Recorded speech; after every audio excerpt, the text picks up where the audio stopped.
கடலூர் மாவட்டம் சிதம்பரம் அருகே காவல்துறை அதிகாரிகளை முற்றுகையிட்டு கிராம மக்கள் வாக்குவாதத்தில் ஈடுபட்டதால் பரபரப்பு ஏற்பட்டது. இது பற்றிய விவரங்களை செய்தியாளர் கண்ணதாசனிடம் கேட்போம். கண்ணதாசன், வணக்கம். எதற்காக காவல்துறை அதிகாரிகளை கிராம மக்கள் முற்றுகையிட்டார்கள்? கூடுதல் விவரங்களை பதிவு பண்ணுங்க.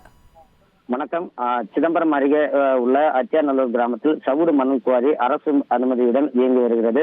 இந்த குவாரியில் அரசு அனுமதி அளித்ததை விட பல மடங்கு ஆழம் மணல் எடுப்பதால் விளைநிலங்கள் பாதிக்கப்படுவதாகவும் 4 கிலோமீட்டர் தொலைவில் கடல் இருப்பதால் உப்பு நீர் உட்புகும் அபாயம் ஏற்பட்டால் குடிநீருக்கு தட்டுப்பாடு ஏற்படும் அவல நிலை உள்ளதாகவும் உடனடியாக மாவட்ட ஆட்சியர் குவாரி இயங்கும் பகுதிகளில் ஆய்வு செய்து உரிய நடவடிக்கை மேற்கொள்ள வேண்டும் என அனுமதி அளித்த அளவை தாண்டி அதிக ஆழம் எடுக்கப்பட்ட குவாரிகளுக்கு வழங்கப்பட்ட அனுமதியை ரத்து செய்ய வேண்டும் என வலியுறுத்தி குவாரி அருகில் பந்தல் அமைத்து அந்த கிராம மக்கள் போராட்டத்தில் ஈடுபட்டு வந்தனர். இதனை அறிந்த புதுச்சத்திரம் போலீசார் சம்பவ இடத்திற்கு சென்று பொதுமக்களிடம் பேச்சுவார்த்தையில் ஈடுபட்டனர். ஆனால் மணல் குவாரி நடத்தும் உரிமையாளர்களுக்கு காவல்துறையினர் சாதகமாக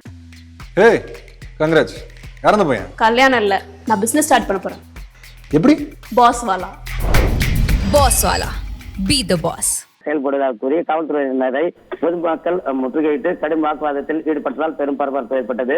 மேலும் ஆதிதிராவிடர் மக்களுக்கு அரசால் வழங்கப்பட்ட பஞ்சமி நிலையத்திலும் அதிகாரிகள் துணையோடு மணல் மாஃபியாக்கள் மணல் எடுத்து செல்வதாகவும் கிராம மக்கள் பரபரப்பு குற்றச்சாட்டை முன்வைத்துள்ளனர். குறிப்பாக சவுடு மணல் குவாரிகளை மூட வேண்டும் என நேற்று ரமேஷ் என்பவர் உயர் முன்னேற்ற கோபுரத்தில் ஏறி போராட்டத்தில் ஈடுபட்டது குறிப்பிடத்தக்கது.